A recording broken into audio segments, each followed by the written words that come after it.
প্রথম ঘটনাটি লাশকে কেন্দ্র করে, যা একজন ভ্যান চালকের সাথে ঘটেছিল, অদ্ভুত একটি ঘটনা। আর দ্বিতীয় ঘটনা, এই ঘটনাটি সত্যি খুবই হৃদয় বিদারক। প্রিয় লিসেনার্স, চলুন শুরু করি মাশফিক ভাইয়ের পাঠানো প্রথম ঘটনা। এই ঘটনা উনি যেভাবে পাঠিয়েছেন আমি ঠিক সেভাবেই আপনাদের সামনে ইনশাল্লাহ উপস্থাপন করব। সবাই মনোযোগ দিয়ে শোনার চেষ্টা করবেন, ফিল করার চেষ্টা করবেন কি ঘটনা ঘটে চলছে। আমি মাশফিক আহমেদ বলছিলাম বাগেরহাট জেলার মোল্লাহাট থানা থেকে। আজকে আমি যে ঘটনাটি শেয়ার করব, এই ঘটনাটি আমাকে দিয়েছে আমাদের এলাকার এক বড় ভাই। তিনি যেভাবে ঘটনাটি শুনেছেন আমাকে সেভাবেই বলেছেন, আমিও চেষ্টা করছি সেভাবে বলার। ঘটনাটি ঘটেছে 2004-5 সালের দিকে। যার সাথে ঘটনাটি ঘটে তার নাম হচ্ছে আবুল কালাম। তিনি পেশায় ছিলেন একজন ভ্যানওয়ালা, কিন্তু ভ্যান চালানোর পাশাপাশি তিনি আরো একটা কাজ করতেন। সেটা হলো গোপালগঞ্জ সদর হাসপাতালের মর্গে থাকা লাশ তিনি তার ভ্যানে করে পৌঁছে দিতেন এই লাশের আত্মীয় স্বজনদের বাড়িতে। এটাতে তিনি ভালো পরিমাণের অর্থ উপার্জন করতেন। তিনি মূলত সারাদিন অল্প কিছু সময় ভ্যান চালাতেন আর লাশ টানার কাজ করতেন বেশি। লাশ বহন করার জন্য তাকে সবসময় লাশ টানা কালাম বলেই চিনত। তার বাড়ি গোপালগঞ্জ জেলার সদরের কোন এক গ্রামে। গোপালগঞ্জ সদর আর আমাদের মোল্লাহাট উপজেলা পাশাপাশি, তাই রাস্তা ভালো হওয়ার কারণে মোল্লাহাট থেকে গোপালগঞ্জ আর গোপালগঞ্জ থেকে মোল্লাহাট যাওয়া আসা খুব অল্প সময় লাগত এবং চলাচল ছিল খুবই সহজ। তখন আমাদের মোল্লাহাট নতুন ব্রিজ হয়েছে। এই কালাম 25 বছর যাবৎ লাশ টানে। দিন নাই রাত নাই, বিভিন্ন সময়ে লাশ তার বাড়িতে পৌঁছে দিতে গিয়ে কখনো তিনি বড় ধরনের কোনো ভয় ডর আসলে পাননি। টুকটাক সমস্যা যে হবে এটা তো তিনি গ্রামের মানুষ হিসাবে জানতেন। আর রাত বিরেতে লাশ বহন করলে কিছুটা সমস্যা তো হতেই পারে। তাই রাতে লাশ পরিবহনের সময় তার ভ্যানে একটা হারিকেন থাকতো। তিনি অনেক সাহসী মানুষ ছিলেন। আসলে যারা লাশ টানে বা লাশ পরিবহন করেন তাদের অনেক সাহস থাকতে হয়, তাছাড়া এই কাজ করা সম্ভব হয় না। 2004 সালের শেষে বা 2005 সালের প্রথম দিকে ঘটনাটি ঘটে এই লাশ টানা কালামের সাথে। তখন শীতের সময়, কনকনে শীত ছিল। একদিন বিকালে কালামের কাছে খবর আসে গোপালগঞ্জ সদর হাসপাতাল থেকে একটি লাশ নিয়ে মোল্লাহাট উপজেলার চুনখোলা ইউনিয়নের কোন এক গ্রামে যেতে হবে। লাশের সাথে কেউ নেই। লাশটা তাকে একাই বহন করে নিয়ে যেতে হবে এবং এর জন্য তাকে ভালো টাকা দেয়া হবে। তখন কালাম ভাবে, যাই লাশটা তার বাড়িতে পৌঁছে দিয়ে আসি, এতে তো ভালো টাকাও পাওয়া যাবে। কারণ ওই সময় তার পারিবারিক কারণে টাকার অনেক প্রয়োজন ছিল। তার বাড়ির কাজ সেরে তিনি তার ভ্যান নিয়ে মাগরিবের সময় গোপালগঞ্জ সদর হাসপাতালের উদ্দেশ্যে রওনা হন এবং যাওয়ার সময় তার হারিকেনে তেল পূর্ণ করে নিয়ে যান। হাসপাতালে যেতে যেতে এশার আজান দিয়ে দেয়। তখন তিনি হসপিটালের মর্গে গিয়ে যোগাযোগ করেন। হাসপাতালের লাশের ছাড়পত্র পেয়ে লাশ ভ্যানে উঠাতে রাত প্রায় 10টা বেজে যায়। লাশের বাড়ির ঠিকানা সহ সবকিছু কালামকে বুঝিয়ে দেয় হাসপাতাল কর্তৃপক্ষ। কালাম সবকিছু বুঝে নিয়ে মোল্লাহাট উপজেলার চুনখোলা ইউনিয়নের এই লাশের ঠিকানা অনুযায়ী রওনা হন। একে তো পাশাপাশি উপজেলা, আর কালাম তো ভ্যান চালায়, তাই মোল্লাহাট উপজেলার অনেক জায়গার রাস্তাঘাট কালামের পরিচিত ছিল। এই কালাম লাশটা ওঠানোর সময় লাশের মুখটা দেখতে ভুলে গিয়েছিল। লাশটা ছিল একজন পুরুষ মানুষের। লাশটা ছিল হোগলার পাটি দিয়ে মোড়ানো। লিসেনাররা হয়তো জেনে থাকবেন, আগে হাসপাতালের মর্গ থেকে লাশ বের করা হলে সেগুলো হোগলার পাটি দিয়ে মোড়ানো থাকতো। এটার কারণ আসলে আমি জানি না, তবে এখন তো লাশের এক ধরনের ব্যাগ রয়েছে, সেই ব্যাগে করে নিয়ে আসা হয়। লিসেনাররা কেউ জেনে থাকলে জানাবেন দয়া করে, কেন হোগলার পাটিতে মোড়ানো হতো আগে। তো কালাম লাশটা ভ্যানে তুলে ওই ঠিকানার উদ্দেশ্যে রওনা দিতে দিতে রাত প্রায় 10:30 বেজে যায়। গোপালগঞ্জ সদর হাসপাতাল থেকে মোল্লাহাট বাজার 10 কিলোমিটার, আবার মোল্লাহাট বাজার থেকে চুনখোলা বাজার 10 কিলোমিটার, আবার চুনখোলা বাজার থেকে লাশের বাড়ির ঠিকানা আনুমানিক আরো 3 কিলোমিটার। কালাম লাশটা নিয়ে রওনা হয়। গোপালগঞ্জ সদর হাসপাতাল পার হয়ে সে তার ভ্যান চালাতে থাকে। রাস্তায় 2-1টা গাড়ি এবং ভ্যান ছাড়া অত রাত্রে তেমন কোনো পশু কেউ দেখা যাচ্ছিল না। এমনিতে তো কুকুর বিড়াল দেখা যায়, এগুলোরও উপস্থিতি ছিল কম। এভাবে কিছু সময় ভ্যান চালানোর পরে গোবরা নামক একটা জায়গা আছে, সেখানে আসে কালাম, যেখানে এখন বঙ্গবন্ধু শেখ মুজিব বিজ্ঞান ও প্রযুক্তি বিশ্ববিদ্যালয় হয়েছে। ওখানে একসময় বিশাল বড় ফাঁকা মাঠ ছিল, কাশফুলে ভরে যেত ওই মাঠ। ওখানে খেলাধুলাও হতো তখন। গোবরা বাজার থেকে ঘোনাপাড়া মোড় অবধি 1.5 কিলোমিটার এর মধ্যে রাস্তার পাশে কোনো ঘরবাড়ি ছিল না। এখন তো একটা ঘরবাড়ি হয়েছে, আগে পুরোটাই ফাঁকা ছিল। রাস্তার 2 সাইডে বড় বড় গাছ ছিল। তখন ঢাকা খুলনা বর্তমান যে হাইওয়ে হয়েছে, এটার কাজ চলছিল। এই কালাম গোবরা বাজার পার হওয়ার পর মনে হচ্ছিল তার ভ্যান অনেক ভারী হয়ে গেছে। ভ্যান চলতেই যাচ্ছে না। পায়ে চালানো ভ্যান ছিল তখন। সে অনেক জোরে জোরে প্যাডেল মারছে, কিন্তু ভ্যান খুব আস্তে আস্তে চলছে। মনে হচ্ছে ভ্যানের উপর বিশাল কোনো বস্তু ওঠানো হয়েছে, অথবা ভ্যান কেউ পেছন থেকে টেনে ধরে আছে। কালাম পিছনে ভ্যানে থাকা লাশের দিকে তাকায়, কিন্তু সে কিছুই দেখতে পায় না লাশটা ছাড়া। সব তো ঠিকঠাকই আছে। সে আবার ভ্যান চালানো শুরু করে। কিছু দূর কষ্টে সৃষ্টে যাওয়ার পর আবারও একই অবস্থা। ভ্যান সামনে আর একদমই আগাতে চাচ্ছে না। তখন কালাম বিষয়টা বুঝতে পারে যে তার সাথে যেটা হচ্ছে সেটা স্বাভাবিক কিছু না। কালাম জানে যে রাতের বেলা লাশ টানলে এমন ঘটনা ঘটতেই পারে, তাই সে বিষয়টাকে এত গুরুত্ব দেয় না। এভাবে অল্প কিছু দূর যাওয়ার পর ধবাস করে কিছু পড়ার শব্দ পায় কালাম। তখন সে পিছনে তাকায় এবং দেখে হোগলায় মরার লাশটি ভ্যানে নেই, সেটা নিচে পড়ে গিয়েছে। কালাম ভ্যান থেকে নেমে হারিকেনটা নিয়ে পড়ে থাকা লাশের কাছে যায় এবং গিয়ে দেখে লাশটার 2 হাত হোগলার পাটি ছিঁড়ে বাইরে বেরিয়ে গেছে। কালাম লাশের হাত 2টা আবার কষ্ট করে হোগলার ভিতর ঢোকানোর চেষ্টা করতে থাকে। এক হাত ঢুকে যখন আর এক হাত ঢোকাতে যাচ্ছে, তখন দেখে একটু আগে ঢুকানো হাতটি হোগলা ছিঁড়ে পটো বের হয়ে গিয়েছে। তখন আরেক পাশেরটা হোগলার ভিতর ঢুকে যখন অন্য পাশে যায়, তখন হোগলার ভিতর ঢুকানো অন্য হাতটি আবার হোগলা ছিঁড়ে বাইরে বের হয়ে যায়। তখন কালাম বুঝতে পারে কিছু একটা সমস্যা হতে যাচ্ছে। সে তার ভ্যানে থাকা দড়ি দিয়ে লাশের হাত 2টো বেঁধে ফেলে এবং ভ্যানে ওঠানোর চেষ্টা করে যায়। কিন্তু লাশের ওজন এত হতে পারে সে কখনো কল্পনাও করেনি। 25 বছর ধরে সে তার ভ্যানে লাশ উঠায়, কিন্তু কখনো এত ভারী লাশ সে উঠায়নি। খুব চিন্তায় পড়ে যায় সে। ওদিকে রাত গভীর হতে থাকে, তাকে অনেক দূরে যেতে হবে, এটা ভেবে সে বিভিন্ন দোয়া পড়তে থাকে। একটা সময় সে আবার লাশ উঠানোর চেষ্টা করে তার ভ্যানে। তখন খেয়াল করে যে লাশটা এখন হালকা হয়ে গেছে, মানে মানুষের ওজনের মতোই মনে হচ্ছে। তখন সে লাশটাকে ভ্যানে ওঠাতে সক্ষম হয়। তখন কালাম আবার ভ্যান চালাতে শুরু করে। এভাবে চালাতে চালাতে কালাম মোল্লাহাট ব্রিজের কাছে চলে আসে। এর ভিতর কিন্তু আর তেমন কিছুই হয়নি।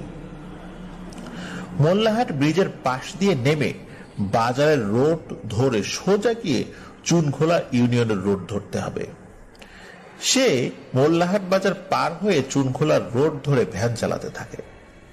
এভাবে 20 মিনিট চালানোর পর ঘোড়াদাইর নামক একটি গ্রামে এসে পৌঁছায়। এই ঘোড়াদাইর বাজার থেকে চুনখোলা বাজার 4 কিলোমিটারের মতো। এর ভিতর 2-1টা বাড়ি ছাড়া পুরো জায়গাটাই ফাঁকা, মানে আখের ক্ষেত, ধানের পাটের ক্ষেত রাস্তার 2 পাশ দিয়ে। কালাম কিন্তু জানে না যে চুনখোলা বাজার যাওয়ার আগে 4 কিলোমিটার রোডের পাশে কোনো বাড়ি ঘরই নেই। যাই হোক, তিনি ভ্যান চালাতে থাকেন। ঘোড়াদাইর পার হয়ে একটু সামনে গিয়ে ডান দিকে একটা রোড গেছে, ওই রাস্তা দিয়ে মৌপুরা নামক একটা গ্রামে যাওয়া যায়। ওখানে 3 রাস্তার একটা মোড় আছে। কালাম যখন 3 রাস্তার মোড়ে আসে তখন সে ফিল করে তার ভ্যান অনেক ভারী হয়ে গেছে। সে অনেক চেষ্টা করে ভ্যান চালানোর, কিন্তু সে যতই চেষ্টা করছে ভ্যান সামনের দিকে একটু আগাচ্ছে না। তখন সে খেয়াল করে হোকলায় মোড়ানো থাকা লাশটা নড়ে উঠল। প্রথমে সে ভাবে হয়তো ভুল দেখছে। কয়েক সেকেন্ড পর লাশটি আবার নড়ে ওঠে। তখন কালাম বিষয়টা বুঝতে পারে যে খারাপ কিছু ঘটতে চলেছে। সে দোয়া পড়তে থাকে। তখন আবার লাশটা একদমই নড়াচড়া করে না, ঠিক আগের মতো। তখন কালাম আরো খেয়াল করে ভ্যান থেকে কিছুটা সামনে কয়েকটা কুকুর একবার রাস্তার এপাশ থেকে ওপাশে যাচ্ছে, আবার ওপাশ থেকে এপাশে আসছে, কিন্তু ভ্যানের কাছে আসছে না। এভাবে কিছু সময় দাঁড়িয়ে থাকে কালাম। কিছু সময় পর সে ভ্যান চালাতে শুরু করে। তখন আর কোনো সমস্যা হয় না। এভাবে কিছু দূর যাওয়ার পর হঠাৎ করে সে কান্নার শব্দ শুনতে পায়। কান্নাটা ছিল খুবই করুণ। মনে হচ্ছে মাঝ বয়সী কোনো পুরুষ খুব করুণ সুরে কাঁদছে, যেন অনেক দিনের চাপা কষ্ট তার ভেতর জমা আছে। কালাম চারপাশে তাকায় কোন দিক থেকে কান্নার শব্দটা আসছে সেটা দেখার জন্য এবং বোঝার জন্য, কিন্তু সে আসলেই বুঝতে পারছে না যে কান্নার শব্দটা কোন দিক দিয়ে আসছে। তার কাছে মনে হয় চতুর্দিক থেকে এই কান্নার শব্দটা ভেসে আসছে।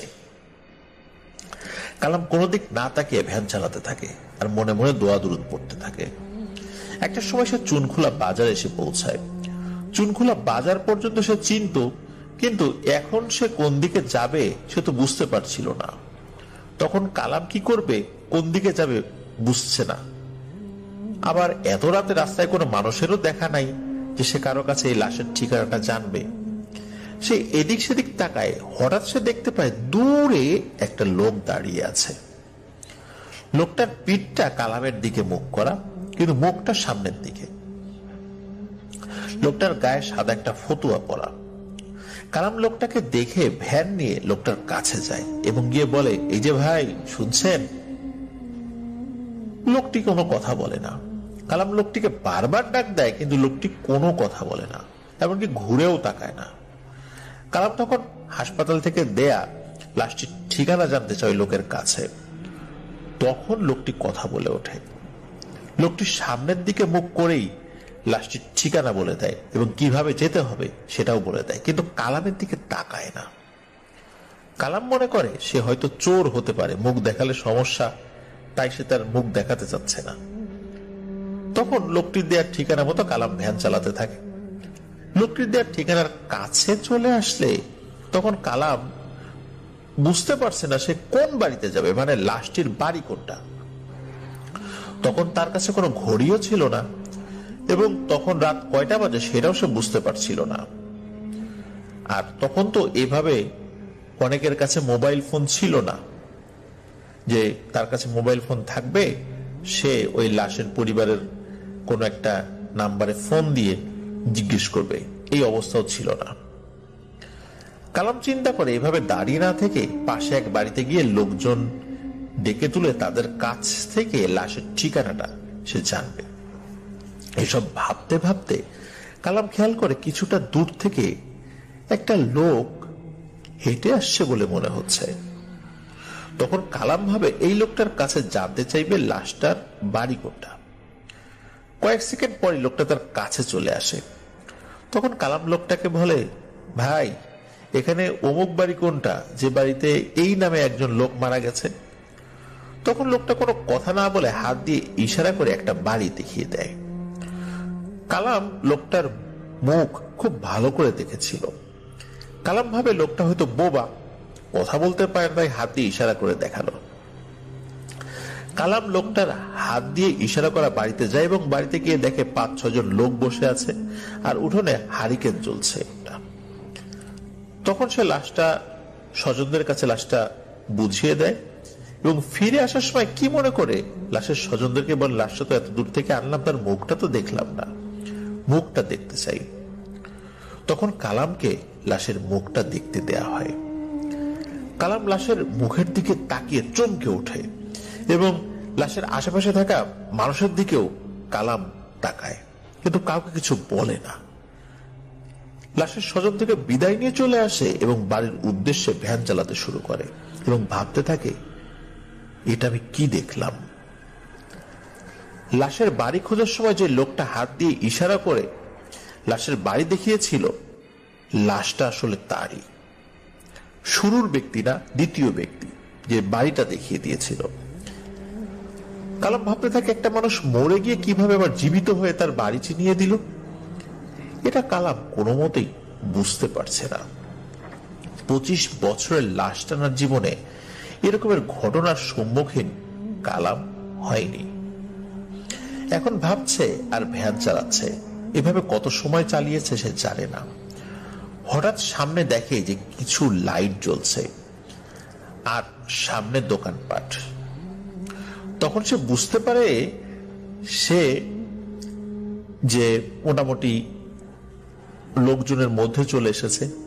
লাশের কথা ভাবতে ভাবতে সে 13 কিলোমিটার ভ্যান চালিয়ে মোল্লাহাট বাজারে চলে এসে পড়েছে।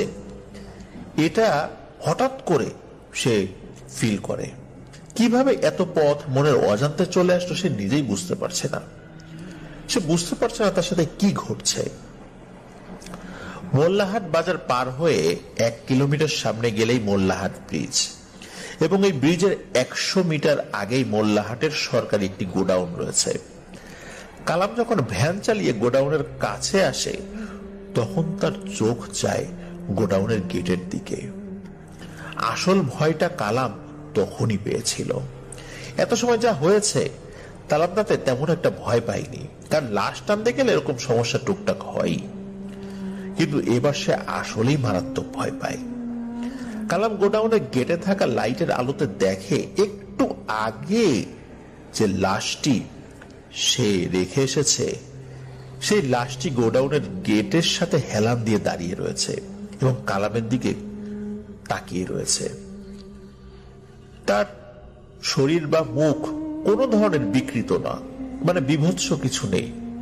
মুখটা দেখে মনে হচ্ছে তার মনে খুব চাপা কষ্ট আর চোখ দিয়ে অনবরত পানি ঝরছে। কালাম এটা দেখে মারাত্মক ভয় পায়। এদিক ওদিক না তাকে সোজা ভ্যান চালাতে থাকে। সে মেইন রোডে ওঠে, তার বাড়ির উদ্দেশ্যে দ্রুত ভ্যান চালাতে থাকে। অল্প কিছু সময় ফজরের আজান দেয়, তখন সে কিছুটা সাহস ফিরে পায়। সে ভ্যান চালাচ্ছে আর ভাবছে সারা রাত কি হলো, সে কি দেখলো।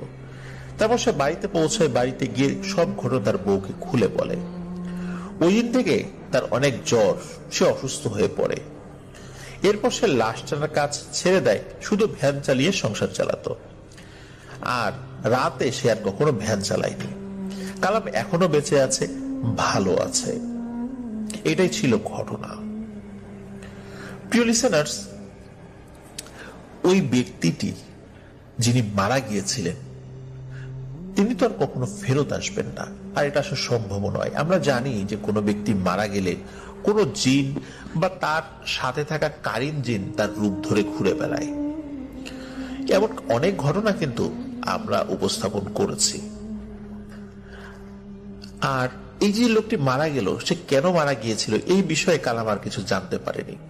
আসলে কি তার এমন কোনো মনে কষ্ট ছিল যা সে কাউকে বলে যেতে পারেনি?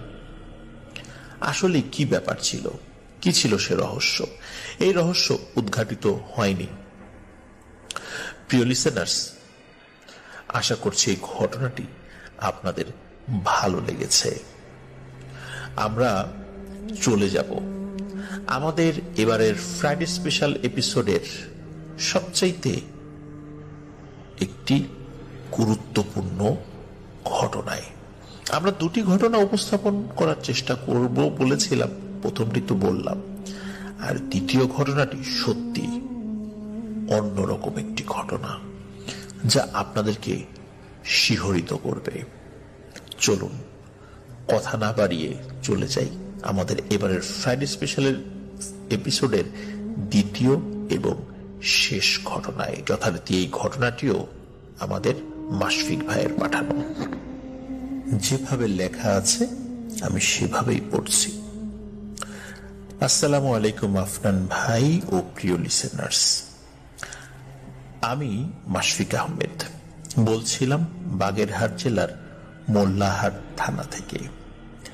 পৃথিবীতে অনেক ধরনের রহস্যময় ঘটনা ঘটে। প্রাচীন কাল থেকে যুগ যুগ ধরে বিভিন্ন ধরনের রহস্য দানা বেঁধেই চলেছে। পৃথিবীর এক প্রান্ত থেকে অন্য প্রান্তে দাপিয়ে বেড়াচ্ছে কোটি কোটি রহস্য। কোন কোন রহস্যের জাল কখনো মানুষের সামনে উন্মোচিত হচ্ছে, আবার কখনো এই পৃথিবীর বুকেই সমাধি হয়ে যাচ্ছে সেই সব রহস্যের। কেউ কেউ রহস্যের জাল ভেদ করে আল্লাহর রহমতে বের হচ্ছে, আবার কেউ কেউ এই রহস্যের জোয়ারে বিলীন হয়ে হারিয়ে যাচ্ছে। আজকে সেই রকম এক রহস্যময় এবং অদ্ভুত ঘটনা নিয়ে হাজির হলাম। ঘটনাটি আমাকে দিয়েছে আমার গ্রামের এক বড় ভাই। কথায় কথায় কিছুদিন আগে আমি আমার এক ছোট ভাইয়ের কাছে জানতে পারি আমাদের গ্রামের আজিজ ভাইয়ের শ্বশুরকে বহু বছর আগে কোনো এক অদৃশ্য শক্তি নিয়ে গেছে। সে আরো বলে যে ঘটনাটি সে বিস্তারিত জানে না, তবে তার মায়ের কাছে শুনেছে যে আজিজ ভাইয়ের শ্বশুর বহু আগে হারিয়ে গেছে, এখনো ফেরত আসেনি।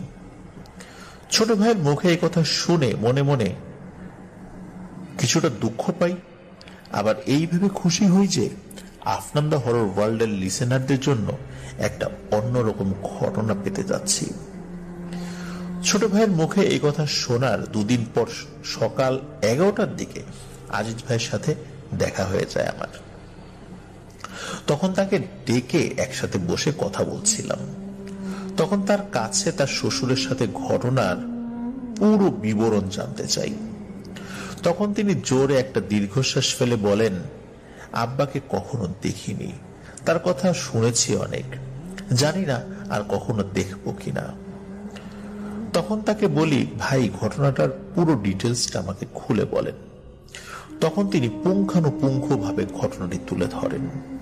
তিনি যেভাবে বলেছেন আমি ঠিক সেভাবেই বলছি। আজিজ ভাই তার শ্বশুরের গ্রামের নামটি বলতে নিষেধ করেছেন। ঘটনাটি ঘটে 1980 সালের মাঝামাঝি সময়ে। তার শ্বশুরের নাম হারুন মাওলানা। তিনি তার এলাকার একজন তাগড়া যুবক এবং উঠতি মাওলানা, মানে নতুন মাওলানা পাশ করে মাদ্রাসায় চাকরি নিয়েছেন।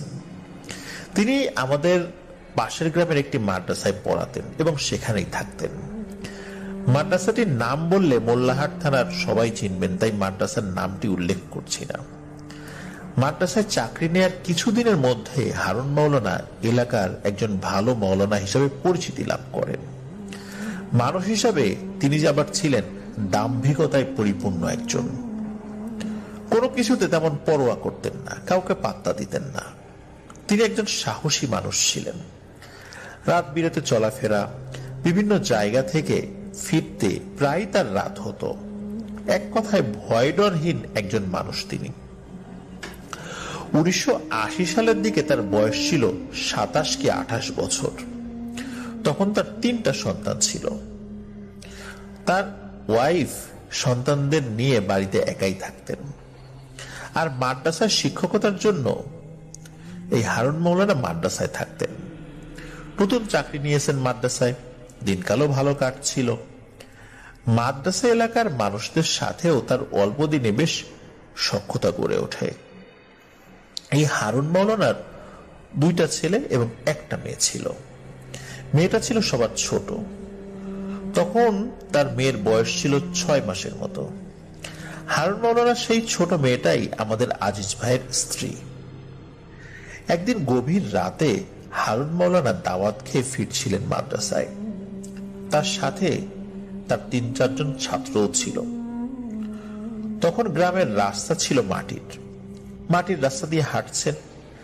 হাঁটতে হাঁটতে একটা জায়গায় এসে দাঁড়িয়ে পড়েন। চাঁদের আলোয় হারুন মাওলানা দেখেন একটা ছোট সাপ আর একটা বিড়াল রাস্তা পার হচ্ছে, মানে রাস্তার এক পাশ থেকে অন্য পাশে যাচ্ছে।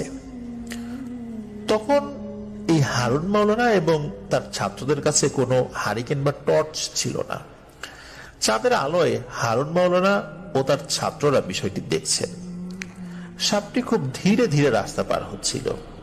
দেখে মনে হচ্ছিল সাপটি খুবই অসুস্থ, মানে এক কথায় নড়াচড়া করতে খুব কষ্ট হচ্ছে সাপটির।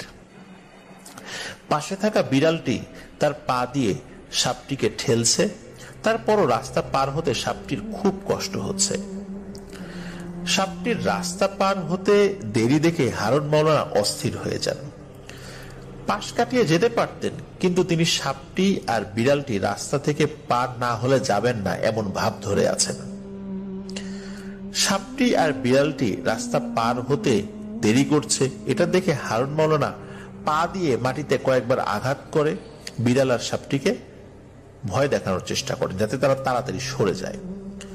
কিন্তু যতবার পা দিয়ে মাটিতে আঘাত করে ততবার বিড়ালটি শো শো শব্দ করে ওঠে, মানে ভয় দেখানোর চেষ্টা করে। তখন হারুন মাওলানার সাথে থাকা ছাত্ররা বলে, হুজুর আমরা পাশ দিয়ে চলে যাই। কিন্তু হারুন মাওলানা বলে ওঠে, না, আগে দেখি বিষয়টা কি হচ্ছে। হারুন মাওলানা তখনও বুঝতে পারছেন না যে বিষয়টা স্বাভাবিক না। সাপ কেন বিড়ালকে এভাবে আদর ভালোবাসা দিয়ে মানে পাশাপাশি থাকবে, আর বিড়ালও বা কেন সাপটিকে এত ভালোবেসে আস্তে আস্তে তাকে রাস্তা পার করে নিয়ে যাবে। এই বিষয়টি হারুন মাওলানা কিন্তু ওই সময় বুঝতে পারছিলেন না। তার কেন জানি এই বিষয়টা আসলে বুঝার থেকে দেখার আগ্রহটাই বেশি জন্মায়, এবং সে দেখতে থাকে সাপ আর বিড়াল কি করে। কিছু সময় পর বিড়ালটি সাপটিকে নিয়ে রাস্তার পাশে থাকা একটা গাছের নিচে গিয়ে দাঁড়ায়। তখন হারুন মাওলানা সাপ আর বিড়ালটিকে ওখান থেকে তাড়ানোর জন্য পা দিয়ে মাটিতে কয়েকবার আঘাত করে। এবার হারুন মাওলানা সহ বাকি ছাত্ররা খেয়াল করে পা দিয়ে এবার যতবার হারুন মাওলানা মাটিতে আঘাত করেছে বিড়ালটি রাগে ক্ষোভে ততবার শো শো শব্দ করে উঠেছে। অনেক সময় বিড়াল সাপের মতো ফসফস শব্দ করতে পারে, মূলত এরকম শব্দ করছিল। এটা দেখে হারুন মাওলানা প্রচন্ড রেগে যান এবং ছাত্রদের বলে আশপাশ থেকে একটা লাঠি এনে দিতে। ছাত্রদের অনিচ্ছা থাকা সত্ত্বেও তারা লাঠি নিয়ে আসে। তখন একটা লাঠি হাতে নিয়ে হারুন মাওলানা সাপটির মাঝ বরাবর জোর একটা বাড়ি মারে। বাড়ি মারার সাথে সাথে সাপটি ব্যথায় মোচড়াতে থাকে আর বিড়ালটি লাফিয়ে ওঠে যাতে হারুন মাওলানা সরে যায় এবং ভয় দেখানোর চেষ্টা করে হারুন মাওলানাকে। সাপটি হারুন মাওলানার দিকে তাকিয়ে শো শো শব্দ করতে থাকে। ওই দিন ছিল পূর্ণিমার রাত, সবকিছু চোখের সামনে দেখা যাচ্ছে। সাপটির রং ছিল হলুদ আর বিড়ালটির রং ছিল ধবধবে সাদা। এই অবস্থায় হারুন মাওলানা তার ছাত্রদেরকে বলেন লাঠি দিয়ে মারতে মারতে বিড়ালটি আর সাপটিকে মেরে ফেলতে। ছাত্রদের অনিচ্ছা থাকা সত্ত্বেও হুজুরের কথা শুনে এই লাঠি দিয়ে সাপটিকে আর বিড়ালটিকে বেধড়ক পেটাতে থাকে ওই ছাত্ররা। হারুন মাওলানা এবং ছাত্ররা একটা জিনিস বুঝতে পারে না যে সাপের সাথে বিড়ালের সম্পর্কটা কি। সাপকে মারলে বিড়াল দৌড়ে পালিয়ে না গিয়ে সাপের জন্য বিড়ালটিও মার খাচ্ছে। যতবার বিড়ালটি গায়ে আঘাত করা হয়েছে একবারও বিড়ালটি শব্দ করেনি, কিন্তু যতবার সাপটির গায়ে আঘাত করা হয়েছে ততবার বিড়ালটি শব্দ করে লাফালাফি করে ছোটাছুটি করে প্রতিবাদ করছে। কিন্তু তাতেও হারুন মাওলানার মন এতটুকু গলেনি। তার মাথায় একবারের জন্য আসেনি যে সাপটি মারলে বিড়ালটি কেন রেগে যাচ্ছে। একটা সময় লাঠি দিয়ে মারতে মারতে সাপটিকে মেরে ফেলে তার ছাত্ররা। তখন বিড়ালটি খুবই করুণ সুরে আর্তনাদ করতে থাকে, কিন্তু তখনও বিড়ালটি মার খেয়েই যাচ্ছে। একটা সময় সাপের মতো বিড়ালটিও নিস্তেজ হয়ে মারা যায়। বিড়াল আর সাপটির মৃত্যু নিশ্চিত হওয়ার পর এই হারুন মাওলানা ও তার ছাত্ররা সাপটি আর বিড়ালটিকে ওখানে ফেলে দিয়ে মাদ্রাসার দিকে রওনা হন, আর কোনো সমস্যা ছাড়াই মাদ্রাসায় তারা পৌঁছেও যায়। এভাবে কাটে ৬-৭ দিন। কোন ধরনের আর কোনো সমস্যা হচ্ছিল না। ঝড়, ভূমিকম্প বা বড় ধরনের কোনো গজব আসার আগে মনে হয় পৃথিবী কিছু সময় শান্ত থাকে। হারুন মাওলানা কল্পনাও মনে হয় করতে পারেনি ভবিষ্যতে তার জন্য কি ভয়ানক পরিণতি অপেক্ষা করছে, যা মানুষের কল্পনাতীত। ৬ দিনের মাথায় একদিন রাতের বেলা হারুন মাওলানা মাদ্রাসায় ঘুমিয়ে আছে। তখন সে স্বপ্নে দেখে যে একটা বিশাল মাঠে সে শুয়ে আছে, তার চারপাশে অসংখ্য মানুষ কান্নাকাটি করছে। চারপাশে যখন বারবার তাকাচ্ছিল সে, তখন আসলে সে কোথায় এটা বোঝার চেষ্টা করছিল। তখন সে দেখে একটু দূরে সেই সাপটি আর বিড়ালটি দাঁড়িয়ে আছে, যেই সাপ আর বিড়ালটিকে ৬ দিন আগে এক রাতে সে এবং তার হুকুমে তার ছাত্ররা নির্মম ভাবে পিটিয়ে হত্যা করেছে, আর তাদের শরীর দিয়ে রক্ত ছড়িয়েছে। এটা দেখে সে ধরফর করে ঘুম থেকে উঠে পড়ে। সকালে উঠে এই ঘটনাটি ওই রাতে যে ছাত্ররা তার সাথে সাপ এবং বিড়ালটিকে মেরেছিল তাদের সাথে শেয়ার করে। সব শুনে তার ছাত্ররা বলে, হুজুর আপনি সাবধানে থাকবেন। কিন্তু হারুন মাওলানা ছিল অতীব সাহসী এবং দাম্ভিক প্রকৃতির। তিনি এই বিষয়ে কোনো পাত্তাই দেন না, আর নেহায়েত স্বপ্ন ভেবে উড়িয়ে দেন। এই ঘটনার ৯ দিন পর কয়েকজন ছাত্র নিয়ে হারুন মাওলানা বরিশালের উদ্দেশ্যে রওনা দেন একটা বিশেষ কাজে। তখন তো রোডঘাট এত ভালো ছিল না, নদী পথেই মানুষ চলাফেরা করত এবং এক জায়গা থেকে অন্য জায়গায় যেতে অনেকটা সময় লেগে যেত। তো হারুন মাওলানা মোল্লাহাটের মধুমতি নদী থেকে লঞ্চে করে বরিশালের উদ্দেশ্যে রওনা হন এবং ১.৫ দিন পর তার গন্তব্যে পৌঁছান। সেখানে তার কাজ শেষ করেন। ফেরার দিন তার দাওয়াত ছিল এক বাড়িতে, এবং তার সাথে থাকা ছাত্রদের নিয়ে সেই বাড়িতে দাওয়াত খেয়ে তারা আবার লঞ্চে উঠে বাড়ির উদ্দেশ্যে রওনা দেন। এই কয়দিনে তার সাথে ওই স্বপ্ন দেখা ছাড়া আর কোনো সমস্যা হয়নি। আর বিষয়টি হারুন মাওলানার মনে নেই বললেই চলে। হারুন মাওলানা ও তার ছাত্ররা যখন বরিশাল থেকে বাড়ির উদ্দেশ্যে রওনা দেন তখন মাগরিবের আজান দিয়ে দিয়েছে। নদী পথ দিয়ে লঞ্চ চলা শুরু করে। এভাবে ৫-৬ ঘন্টা চলার পর লঞ্চটি একটি ঘাটে এসে দাঁড়ায়। তখন হারুন মাওলানা লঞ্চের মাস্টারের কাছে গিয়ে জিজ্ঞেস করে এই ঘাটে কত সময় লঞ্চ দাঁড়াবে। তখন লঞ্চের মাস্টার বলে এখানে কিছু সময় দাঁড়াবে।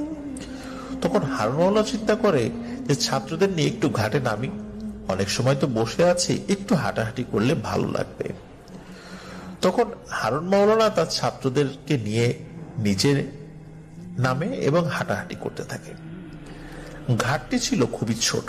ঘাটে অল্প কয়েকজন মানুষ লঞ্চের অপেক্ষায় ছিল। লঞ্চ আসার সাথে সাথে তারা লঞ্চে উঠে পড়ে।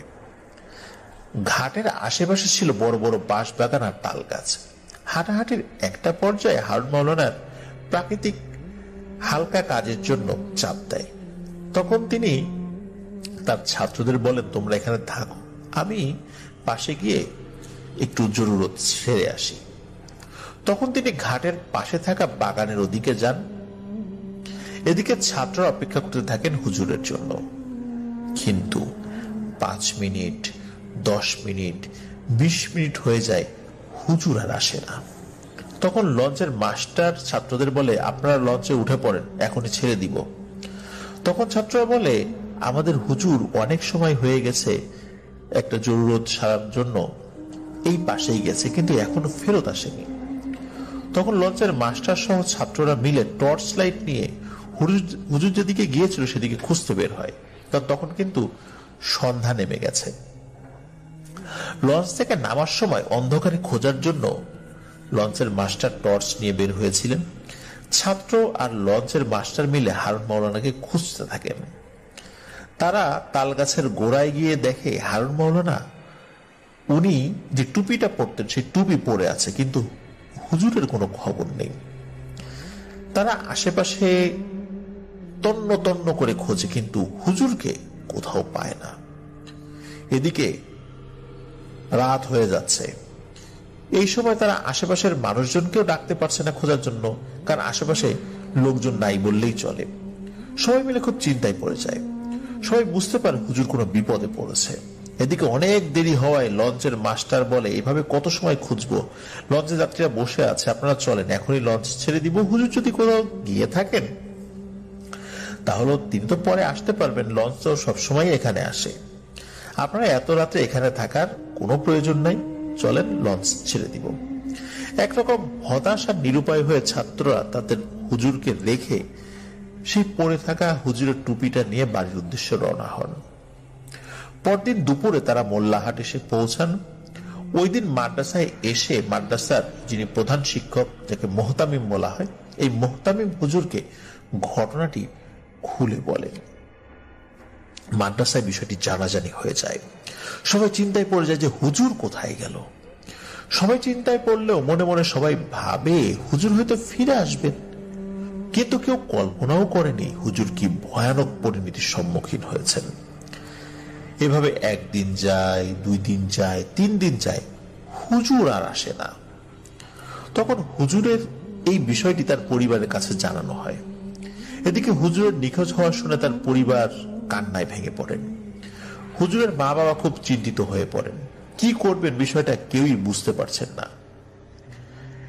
একদিন মাদ্রাসার সেই কয়েকজন ছাত্র মিলে মোহতামিম হুজুরকে বলেন যে কিছুদিন আগে এক রাতে দাওয়াত খেয়ে মাদ্রাসায় ফেরার সময় হারুন মাওলানা হুজুর নিজে এবং এই ছাত্রদেরকে দিয়ে এমন একটা কাজ করিয়েছেন, এবং পরে এরকম একটা স্বপ্নও হারুন মাওলানা হুজুর দেখেছেন, যেটা এই ছাত্রদেরকে বলেছেন। এই বিষয়গুলো সেই মোহতামিম হুজুরের কাছে এই ছাত্ররা বলে দেয়।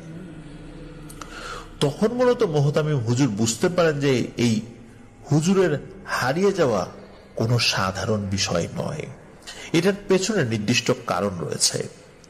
তখন এই মোহতামিম হুজুর এবং সেই রাতে হুজুরের থাকা ওই কয়েকজন ছাত্র মিলে হারুন মাওলানার বাড়িতে গিয়ে তার বাবা মা এবং তার স্ত্রী সহ পরিবারের কাছে ওই রাত্রে ঘটা ঘটনাটি এবং স্বপ্নের কথা খুলে বলেন।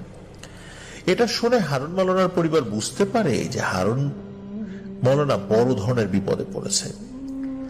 তারা ভাবে হারুনের ছোট ছোট 3টা ছেলে মেয়ে আর তার স্ত্রীর বয়সও কম। হারুনের কিছু হয়ে গেলে এই কম বয়সী স্ত্রী এত ছোট ছোট বাচ্চাদেরকে নিয়ে কোথায় যাবেন, কি করবেন, কিভাবে বড় করবেন, কারা দেখবে এদের। তখন হারুন মাওলানার বাবা মোহতামিম হুজুরকে বলেন, হুজুর এখন কি করা যায়, হারুনকে তাড়াতাড়ি উদ্ধার করতে হবে, সে যেখানেই থাক, তাতে যা যা করতে হবে আমরা তাই করব। এসব কথা শুনে মোহতামিম হুজুর বলেন, আল্লাহর উপর ভরসা করতে হবে আর আমাদের ভালো হুজুর খুঁজতে হবে। তখন হারুন মাওলানার বাবা মা মোহতামিম হুজুরকে খুব করে রিকোয়েস্ট করে যে কোনো একটা ভালো হুজুরের সন্ধান বের করতে তাকে অনুরোধ করেন, এবং তার ছেলে কোথায় আছে, বেঁচে আছে নাকি মারা গেছে, কি হয়েছে এই বিষয়টির উদ্ঘাটন করতে পারবে এই রহস্যের এমন একজন ভালো হুজুরকে খুঁজতে হবে। এই বিষয়টি মূলত মোহতামিম হুজুরকে অনুরোধ করেন। তখন মোহতামিম হুজুর বলেন, আপনারা আল্লাহকে ডাকেন, আমি দেখি ভালো হুজুরের সন্ধান করছি।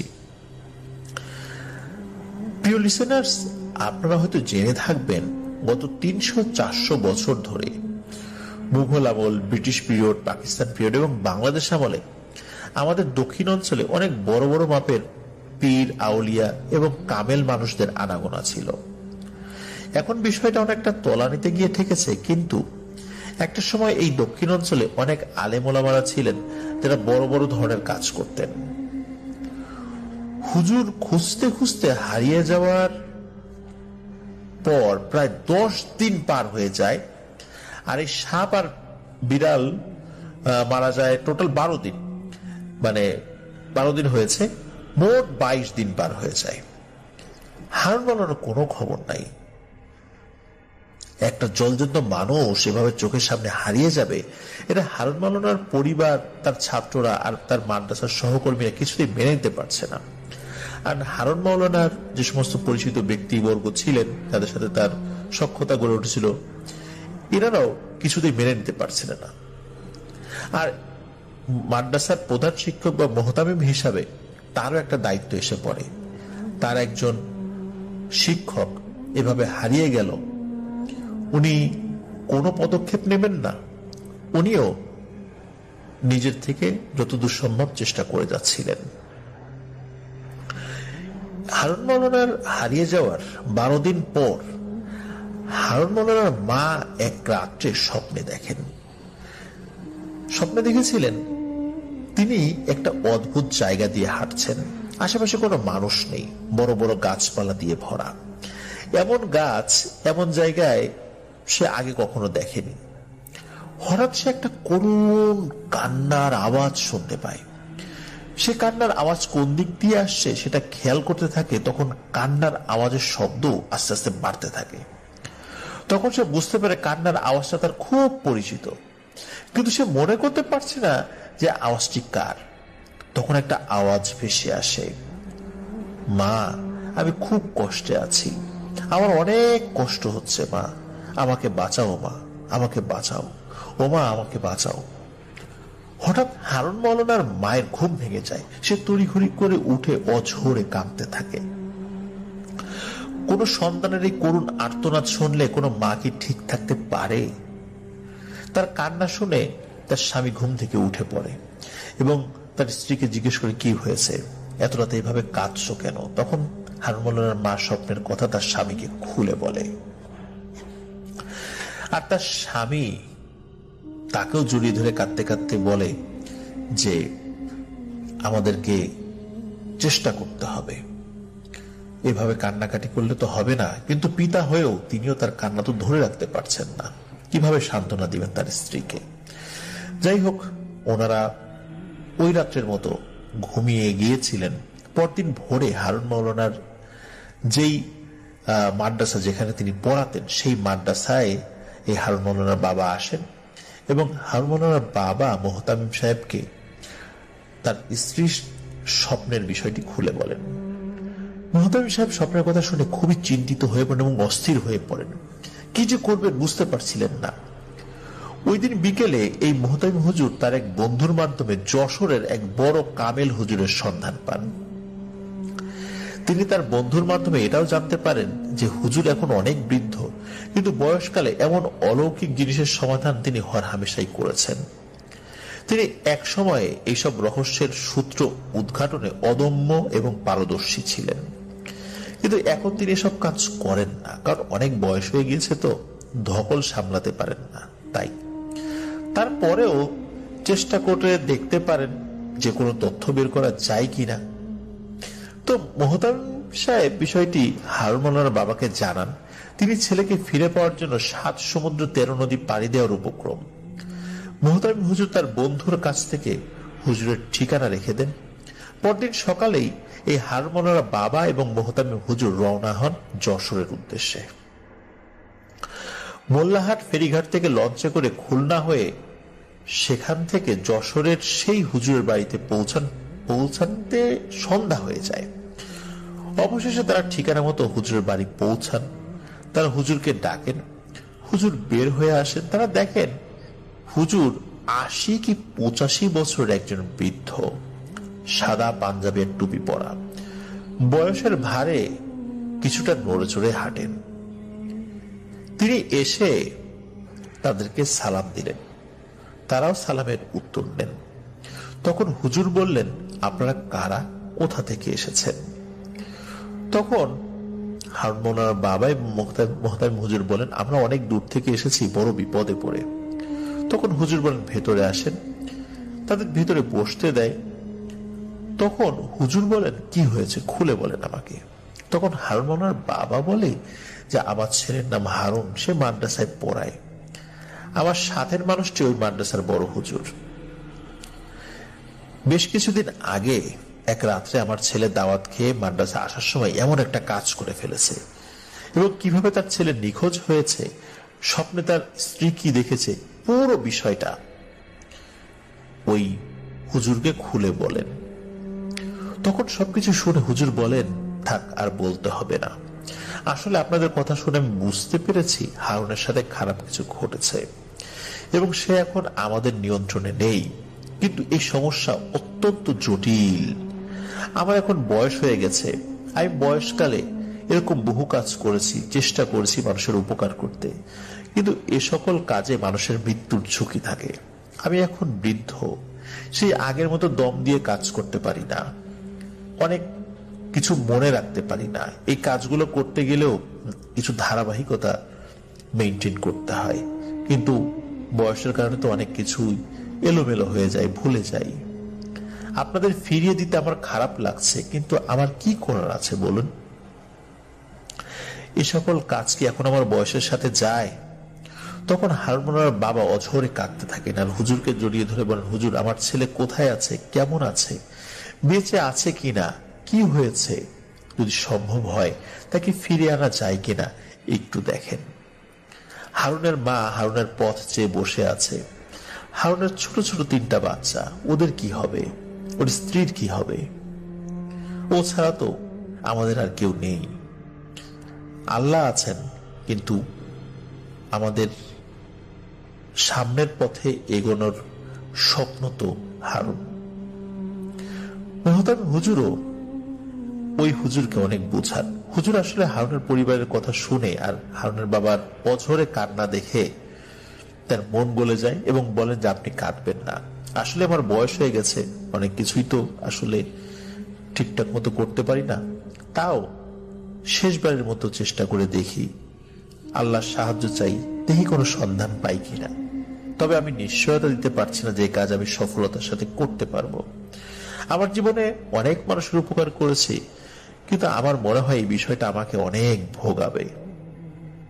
তখন হুজুর বলেন, আপনারা অনেক দূর থেকে এসেছেন, আমার বাসায় আপনারা থাকেন, দেখি আমি রাতে একা আমল করব, কোনো সন্ধান পাওয়া যায় কিনা আমি দেখব।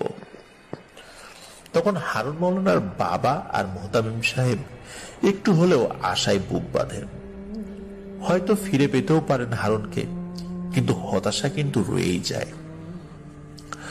হুজুর তাদের থাকার জন্য একটা ঘর দেখিয়ে দেন, তারা সেখানে খেয়ে ঘুমিয়ে পড়েন। হুজুর গভীর রাতে একা একটা ঘরে আমলে বসেন।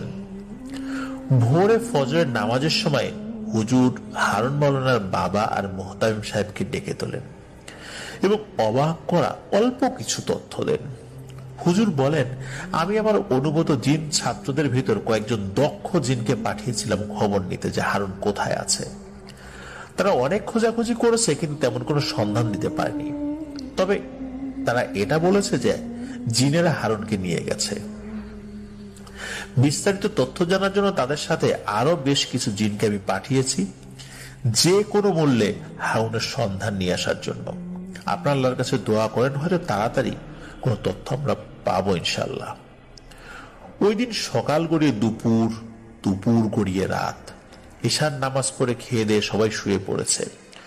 কত সময় ঘুমিয়েছিল, তখন কয়টা বাজে সেটা বলা যাচ্ছিল না, কিন্তু গভীর রাত্রে হুজুরের ডাকে হারুন মৌলানা বাবা এবং মুহতামিম হুজুরের ঘুম ভাঙে। তারা দরজা খুলে দেখেন হুজুর হাঁপাচ্ছেন এবং তার শরীর ঠকঠক করে কাঁপছে। তখন হারুন মৌলানা বাবা হুজুরকে ধরে খাটের উপর বসতে দেন এবং বলেন, হুজুর কি হয়েছে, আপনাকে এমন দেখাচ্ছে কেন? তখন হুজুর বলেন, গভীর রাত্রে আমার জিনেরা এসেছিল, তারা এসে হারুন সম্পর্কে যেসব তথ্য দিয়েছে তা শুনলে আপনাদের গা শিউরে উঠবে। তখন হারুন মৌলানার বাবা বলেন, কি হয়েছে হুজুর বলেন। তখন হুজুর বলতে শুরু করেন, কিছুদিন আগে হারুন গভীর রাত্রে দাওয়াত শেষ করে মাদ্রাসায় ফেরার সময় একটি বিড়াল আর একটি ছোট সাপের সম্মুখীন হয়েছিল।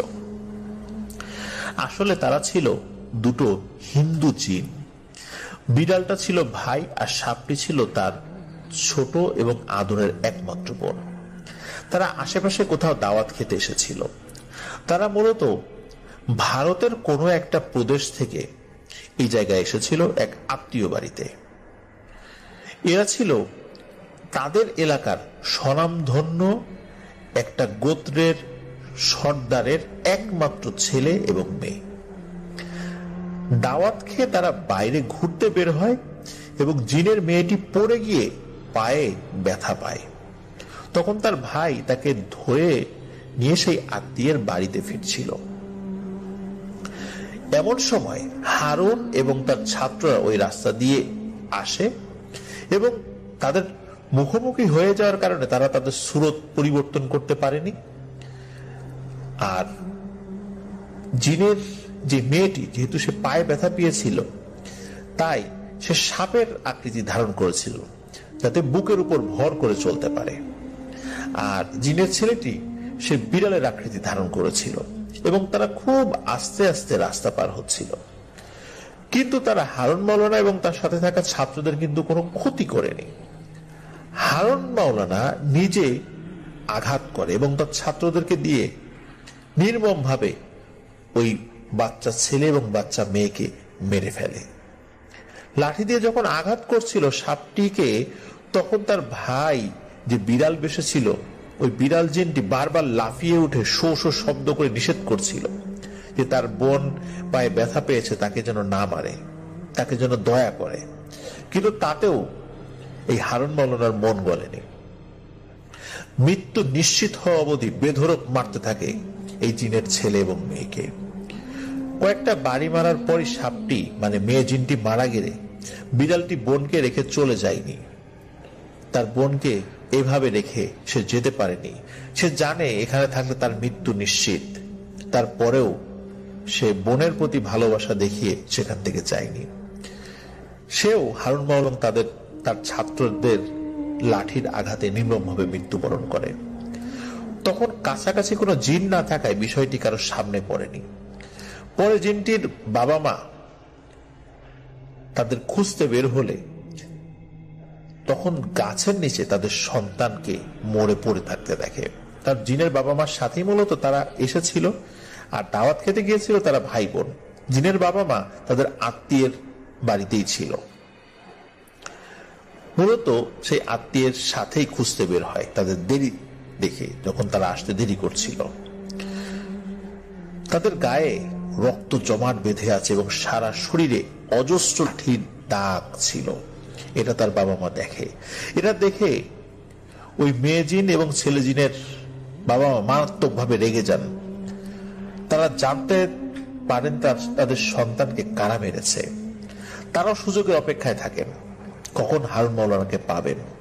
তারা চাইলে হারুন মাওলানাকে যে কোনো জায়গায় হত্যা করতে পারত, কিন্তু এই বাচ্চা মেয়ে এবং ছেলে জিনের বাবা যেহেতু তার গোত্রের সর্দার ছিল, সর্দার হিসাবে যদি হুট করে কোনো মানুষকে এভাবে হত্যা করা হয়, তাহলে তার গোত্রের অন্য জিনেরাও হুট করে কোনো মানুষকে হত্যা করবে।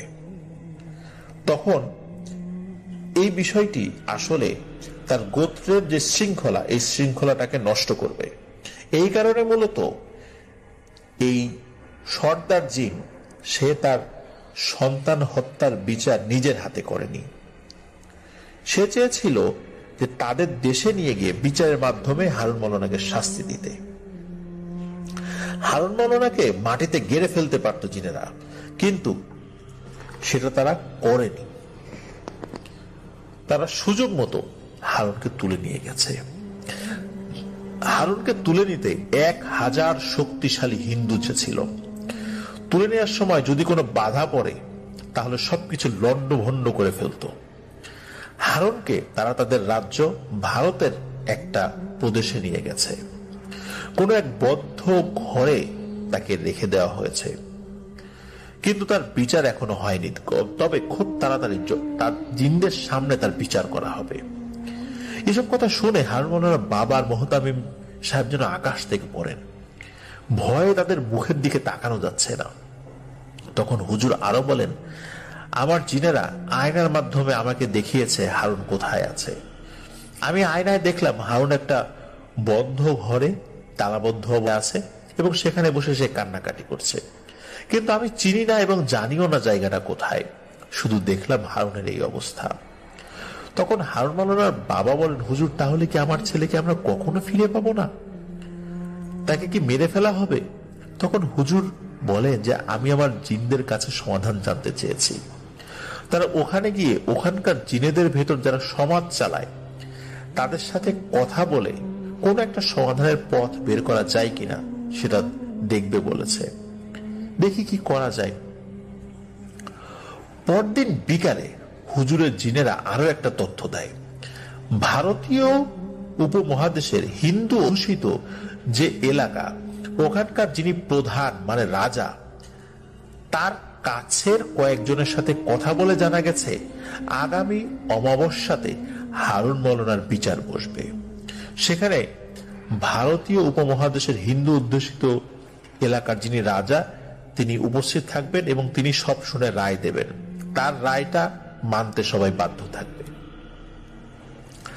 হারুন মাওলানার বিচারের আগেই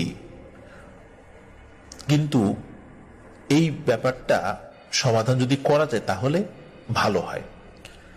হারুন মাওলানার বিচার আগেই হতো, কিন্তু এই যেই রাজা জিন সে অসুস্থ থাকার কারণে বিষয়টা পিছিয়ে যায় এবং সামনের অমাবস্যার রাত্রে বিচার ধার্য করা হয়েছে।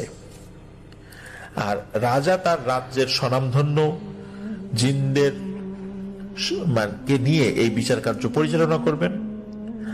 আর মূলত তার রাজ্যের একটা গোত্রের সর্দারের এই সন্তান একমাত্র ছেলে এবং একমাত্র মেয়ের নির্মম হত্যায় তিনি নিজেও ব্যথিত, এই তথ্য জিনারা এসে বলে।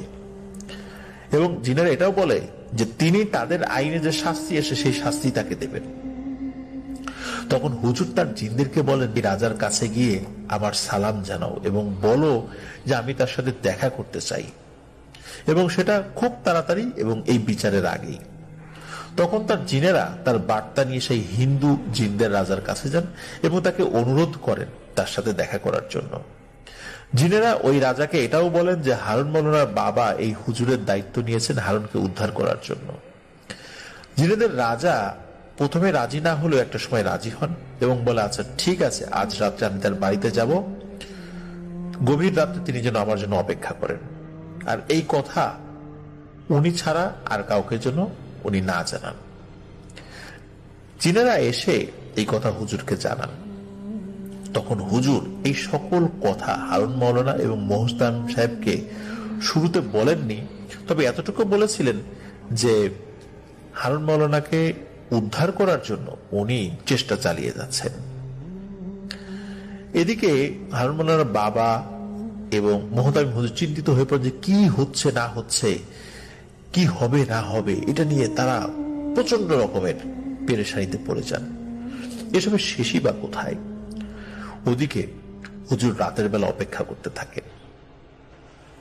হারুন মাওলানার বাবা ও মোহতামিম সাহেব তারা তো ঘুমাননি, যে কি হয়, মানে টেনশনে তারা ঘুমাতে পারছিলেন না, কারণ দিন যত যাচ্ছে পেরেশানি তত বাড়ছে। এদিকে গভীর রাত্রে হুজুর ঘোড়া দৌড়ের শব্দ শুনতে পান। মনে হচ্ছে হাজার হাজার ঘোড়া দৌড়ে তার বাড়ির দিকে আসছে। তখন হুজুরের জিনেরা হুজুরকে জানান যে হুজুর আপনি বাইরে বের হয়ে আসেন, রাজা আসছেন। হুজুর তখন বাইরে বের হয়ে আসেন। হুজুর এসে দেখেন তার উঠোনে শুধু ঘোড়া আর ঘোড়া, সব সাদা সাদা ঘোড়া, কিছু কালো ঘোড়াও রয়েছে। যতদূর চোখ যাচ্ছে শুধু ঘোড়াই দেখতে পাচ্ছেন তিনি। হঠাৎ ঘোড়াগুলো মাঝখান থেকে সাইড হয়ে যায়, মানে মাঝখানে পথ সৃষ্টি হয়ে যায়। বোঝাই যাচ্ছিল কিছু একটা সামনে আসছে। পেছন থেকে বিশাল একটা সাপ ফনা তুলে মুহূর্তের মধ্যে হুজুরের সামনে চলে আসে। হঠাৎ করে এরকম ভয়ানক আকৃতি একটা সাপ দেখে হুজুর ভয় পান। হুজুরের পিছনে তার জিনেরা উপস্থিত। জিনেরা হুজুরকে সাহস দিয়ে বলেন যে হুজুর ভয়ের কিছু নাই, উনি কোনো ক্ষতি করবেন না আপনার।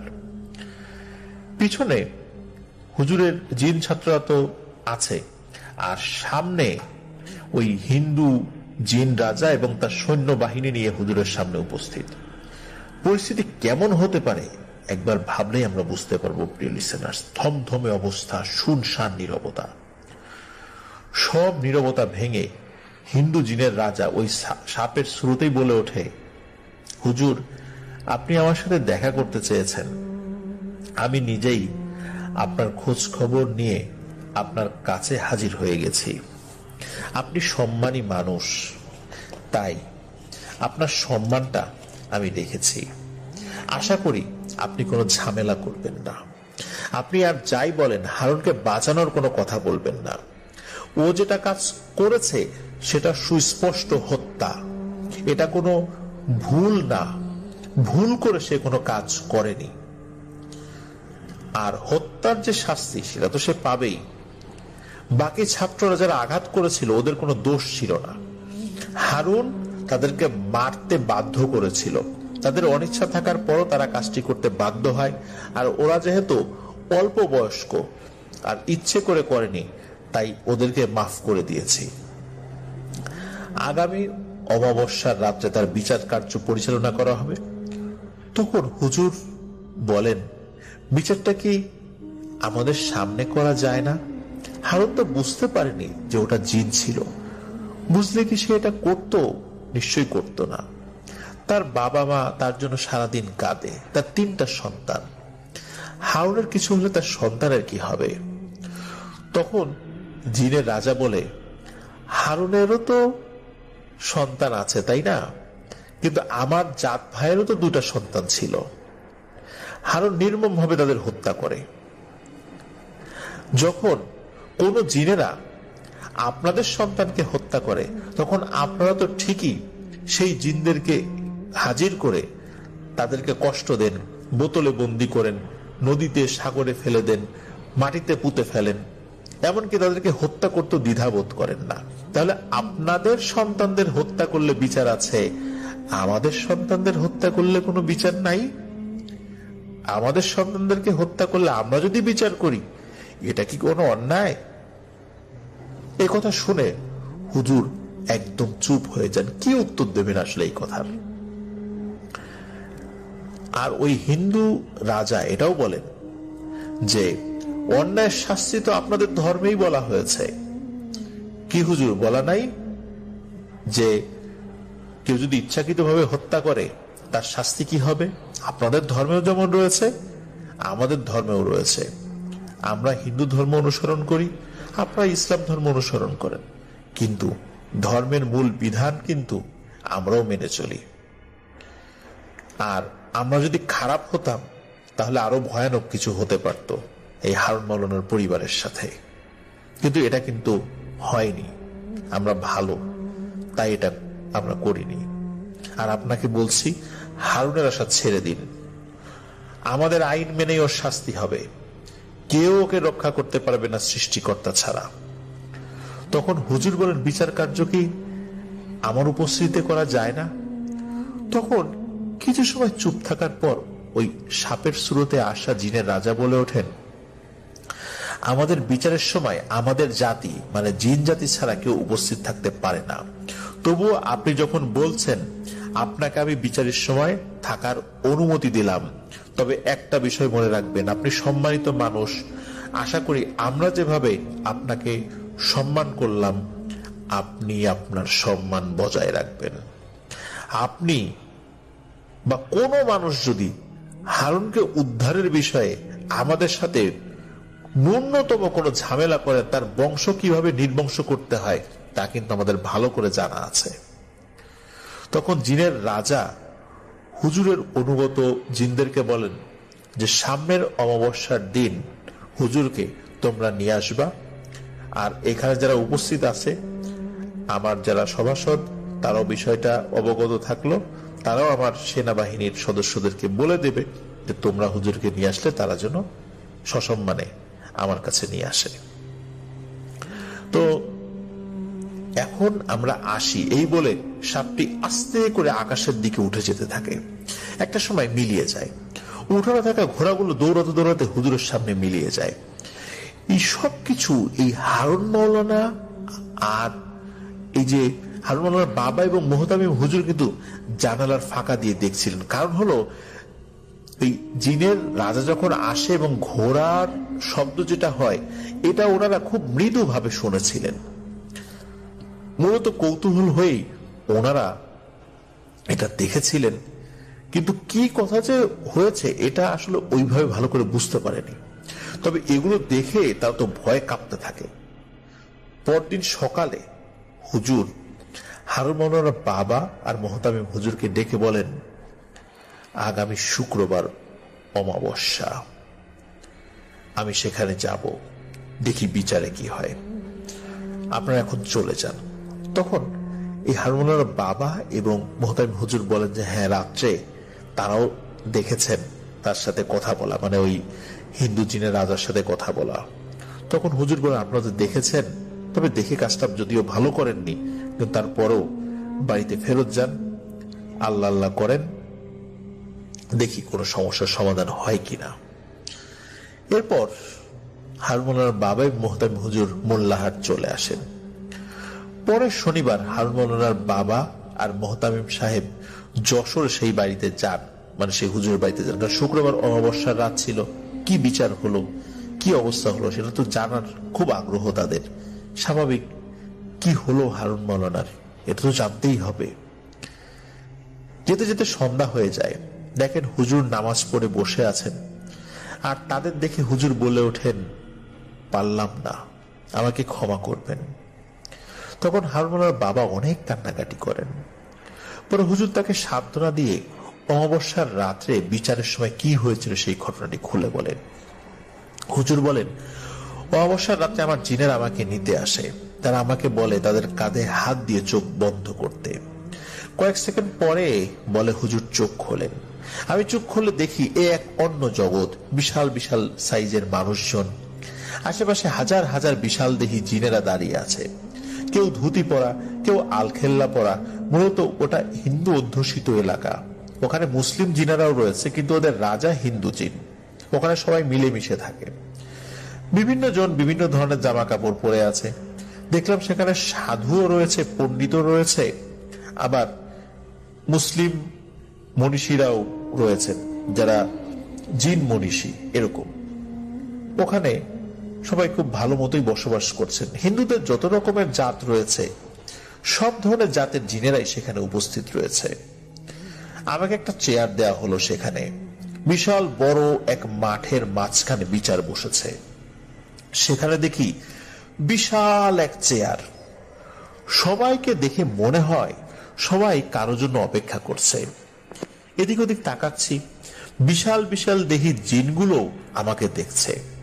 আমাকে নিয়ে তারা কি যেন বলা বলি করছে, তবে আমি তাদের ভাষা বুঝতে পারছি না। কিছু সময় পরে বিশাল দেহের অধিকারী এক বৃদ্ধ লোক এসে উপস্থিত হলো। তার সাথে বিশাল বিশাল দেহের অনেকগুলো জিন রয়েছে। আমি তাকে দেখেই বুঝতে পারলাম যে সেদিন রাত্রে সাপের বেশে যে এসেছিল ইনি সেই জিন। সে এসে চেয়ারে বসলো এবং আমাকে বলল, হুজুর আপনি এসেছেন, স্বাগতম আমাদের জগতে। আমি মাথা নাড়িয়ে তার স্বাগত জবাব নিলাম। তখন তিনি নির্দেশ দিলেন, হারুনকে নিয়ে আসো। হারুনকে আনা হলো। হারুন আমাকে দেখে কাঁদছিল। তখন জিনের রাজা বললেন, হুজুর হারুনের সাথে কি আপনি কোনো কথা বলতে চান? আমি বললাম, জি, কিছু কথা বলতে চাই। তখন আমি বললাম, হারুন কেমন আছো? আমি একজন মানুষ, আমি জিন নই, আমার নাম অমুক। তোমার বাবা আমার কাছে তোমাকে উদ্ধারের জন্য এসেছে, কিন্তু তুমি তো অনেক বড় অন্যায় করে ফেলেছ। এই জন্য আজকে তোমার বিচার বসেছে। জিনের রাজার অনুমতিতে আমি এখানে উপস্থিত হতে পেরেছি। হারুন কোনো কথা বলল না, শুধু কাঁদে। শুরু হয় বিচার কার্য। ওই বিশাল মাঠে উপস্থিত থাকা জিনগুলো বলতে থাকে, হারুনের মৃত্যুদণ্ড কার্যকর করা হোক। কারণ হারুন ইচ্ছাকৃতভাবে দাম্ভিকতার সাথে আমাদের জাতির দুজনকে নির্মমভাবে হত্যা করেছে। এটা কোনো ভুল না, এটা ইচ্ছাকৃত। হারুন যে বাচ্চা দুটো জিনকে মেরেছে, তাদের মা বাবাও বলে, আমরা হারুনের মৃত্যুদণ্ড চাই। চাইলে তো মেরে ফেলতে পারতাম, কিন্তু আপনার বিচারের প্রতি আস্থা রয়েছে বলেই আমরা এটি করিনি, তাহলে আমাদের শৃঙ্খলা নষ্ট হয়। এখন সুষ্ঠু বিচার করেন। তখন ওই জিনের রাজা হুজুরকে বলে ওঠেন, হুজুর, হারুন যে অপরাধ করেছে, আমাদের আইনে তার একমাত্র শাস্তি মৃত্যুদণ্ড, এবং যারা মারা গিয়েছে তার বাবা মা সহ আমাদের জাতির সকলে চাইছে হারুনের মৃত্যুদণ্ড দেয়া হোক, যেহেতু আইনেও সেটাই বলা আছে, কোনো ফাঁক ফোকন নাই এখানে। তখন হুজুর বলে ওঠেন, আমি আপনাদের আইনকে সম্মান করি। হারুন অনেক বড় অন্যায় করেছে, সেটা মেনে নিলাম, কিন্তু হারুন তো একজন আলেম, সে মুসলিম ছাত্রদের শিক্ষক, সে একজন মাদ্রাসার হুজুর, সে না জেনে ভুলটা করে ফেলেছে। ক্ষমা মহত্বের লক্ষণ। এমন একজন হুজুরের মৃত্যুদণ্ড কার্যকর হলে সেটা হবে হৃদয় বিদারক, যেটা আমাদের সমাজে একটা কলঙ্ক বয়ে আনবে। আপনাদের সবার কাছে অনুরোধ, তার শাস্তি কমিয়ে মৃত্যুদণ্ডটা প্রত্যাহার করা যায় কিনা। তখন জিনের রাজা সেই নিহত বাচ্চা দুই জিনের মা বাবাকে বিষয়টা বলেন এবং বলেন, তোমরা কি চাও? তোমরা বললে তার মৃত্যুদণ্ড কার্যকর করা হবে, যেহেতু আইনে আছে, এখানে আমি ভিন্ন কিছু বলার সুযোগ নাই। আর যদি বলো অন্য শাস্তি, বা তোমরা যদি ক্ষমা করে দাও, এটা সম্পূর্ণ তোমাদের উপর ইখতিয়ার। যেহেতু এই হারুন মাওলানা ইসলাম ধর্মের একজন মাওলানা, তখন ওই যে দুই জিন যে মারা গিয়েছে, সেই দুই জিনের মা বাবা বলে, ঠিক আছে, ক্ষমা করব না, তবে তার মৃত্যুদণ্ড না দিয়ে তাকে আমৃত্যু কারাদণ্ড দেয়া হোক। সে আমৃত্যু আমাদের কারাগারে থাকবে, কখনো সে বাড়ি ফিরতে পারবে না। তারপর সবার সামনে তার আমৃত্যু কারাদণ্ড দেওয়া হয়। তখন হুজুর বলেন, সে যখন মারা যাবে, তার লাশটা যেন তার বাড়িতে পৌঁছে দেওয়া হয়, এতটুকু অধিকার তো তার পরিবারের রয়েছে। তখন ওই হিন্দু জিন রাজা তিনি কথা দেন, সে মারা গেলে তার লাশ তার বাড়িতে পৌঁছে দেয়া হবে। হুজুর ফিরে আসার সময় হারুন বলে ওঠে, হুজুর, আমার পরিবারকে বলবেন আমার জন্য দোয়া করতে। এই জীবনে আর হয়তো দেখা হবে না, কিন্তু পরপারে যেন তাদের সাথে আমি একসাথে থাকতে পারি, আমার জন্য দোয়া করতে বলবেন। তখন হুজুর তাদের থেকে বিদায় নিয়ে তার জিনের কাঁধে হাত রেখে চোখ বন্ধ করে কয়েক সেকেন্ড পরে দেখে তিনি তার উঠানে দাঁড়িয়ে আছেন। জিনের বিচার কার্যে কোনো বড় আলেম উপস্থিত ছিলেন, এটা ইতিহাসে বিরল একটি ঘটনা, যেটা ওই হিন্দু রাজা জিন তিনি সুযোগটি দিয়েছিলেন। কারণ তিনিও তো তার ধর্মের একজন খুব ভালো পণ্ডিত, যেহেতু জিনদের রাজা, স্বাভাবিকভাবেই তারও তো একটা ক্ষমতা রয়েছে নিজস্ব কিছু বিচক্ষণতাটাকে কাজে লাগানোর। আর একজন ইসলাম ধর্মের হুজুরকে ভিন্ন ধর্মী জিনের রাজা যে সম্মান দেখিয়েছে, এটাও একমাত্র সম্ভব হয়েছে যে ওই হুজুর অনেক ভালো একজন মানুষ ছিলেন।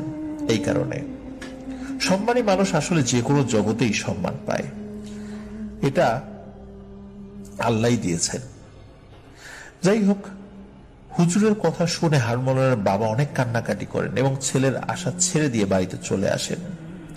আসার সময় হুজুরকে ধন্যবাদ দিয়ে আসেন যে তার সন্তানকে উদ্ধারের জন্য হুজুর তার সর্বোচ্চ চেষ্টাটা করেছেন, এবং হুজুরের সাথে থাকা তার অনুগত জিনদেরকেও ধন্যবাদ দেন যে তারাও অনেক চেষ্টা করেছে। হুজুরও হারুন মাওলানার বাবার কাছে ক্ষমা চান এবং বলেন, আপনার ছেলেকে আপনার কাছে ফেরত দিতে পারলাম না, ক্ষমা করবেন, আল্লাহ আমাকে ক্ষমা করুন, আমি আমার চেষ্টার কোনো ত্রুটি করিনি, আল্লাহ সাক্ষী। রিক্ত সিক্ত মন নিয়ে হারুন মাওলানার বাবা বাড়িতে ফেরেন আর তার পরিবারের কাছে গোটা বিষয়টি খুলে বলেন। তখন থেকে তারা হারুন মাওলানার আশা ছেড়ে দেন। সেই 1980 সালের ঘটনা, আজ 2023 সাল। এই 43 বছরের বেশি সময়ও হারুন মাওলানার লাশ কিন্তু এখনো তার বাড়িতে আসেনি। সেই হুজুর বহু আগেই মারা গেছেন। 2002 সালে একবার একজন বড় হুজুরের মাধ্যমে হারুন মাওলানার পরিবার খবর নিয়েছিল, তখন জানা যায় হারুন মাওলানা বেঁচে আছেন। শেষ 2017 সালে একবার এক হুজুরের মাধ্যমে খবর নেওয়া হয়েছিল, তখন সেই হুজুর বলেছিল যে হারুন মাওলানা এখনো বেঁচে আছেন। হারুন মাওলানার স্ত্রী স্বামীর অপেক্ষায় থাকতে থাকতে মারা গিয়েছেন বছর 10 আগে। তার কথা তার ছেলে মেয়েদেরও মনে নেই, কারণ হারুন মাওলানা যখন হারিয়ে যায় তখন তার মেয়ের বয়স ছিল 6 মাস, আর তার যে ছেলে একটা, তার বয়স 3 বছর, আর একজনের বয়স ছিল 2 বছর। হারুন মাওলানার মা বাবাও মারা গেছে বহুদিন আগে। তার 2 ছেলে 1 মেয়ে ছোটবেলায় বাবাকে দেখেছে, কিন্তু চেহারা মনে নেই। কেমন আছে তাদের বাবা, বেঁচে আছে কিনা, মারা গেলে তার লাশ কি ফেরত পাবে কিনা, তার পরিবার এটাই চিন্তা করে। জিনের রাজ্য আমৃত্যু কারাদণ্ড পেয়ে এক রহস্যে ঘেরা ইতিহাস সৃষ্টি করে গেছেন হারুন মাওলানা। দাম্ভিকতা আর সামান্য ভুলে তাকে হতে হয়েছে পরিবার ছাড়া, হতে হয়েছে দেশ ছাড়া, হতে হয়েছে সমাজ ছাড়া, বরণ করে নিতে হয়েছে ভিন্ন রাজ্যের আমৃত্যু কারাদণ্ড। আজিজ ভাই ঘটনাটি বলে অনেক আফসোস করেছেন যে শ্বশুরকে তিনি দেখতে পারেননি। এমন ঘটনা ঘটবে সে পৃথিবীর কোনো মানুষই আসলে কল্পনা করতে পারে না। হারুন মাওলানার বাড়ি আমার গ্রাম থেকে 3টা গ্রাম পরে। আজিজ ভাই তার শ্বশুরের গ্রামের নামটি বলতে নিষেধ করেছেন, আর তার শ্বশুরের জন্য সবার কাছে দোয়া চেয়েছেন। আমরা সবাই দোয়া করব এবং আশা করব হারুন মাওলানার জীবিত অবস্থায় তারা দেখতে না পারুক, লাশটি অন্তত তার পরিবারের কাছে যেন ফিরিয়ে দেয়া হয়। এভাবেই এক রহস্য হয়ে রয়ে গিয়েছেন হারুন মাওলানা। আর এমন হারুনেরা তৈরি করে রেখে যায় অনেক রহস্যের জাল। সব রহস্য তো আর উদ্ঘাটিত হয় না, কিছু রহস্য রহস্যই থেকে যায়। প্রিয় লিসেনার্স, ঘটনাটি আপনারা শুনলেন, কেমন লাগলো আপনাদের কাছে? মাশফিক ভাইয়ের যতগুলো ঘটনা আমরা এখন পর্যন্ত শেয়ার করেছি, সবচাইতে অন্য রকমের একটি ঘটনা ছিল এটা। আমরা বিভিন্ন সময়ে এরকম কাছাকাছি ঘটনা বলেছি, কিন্তু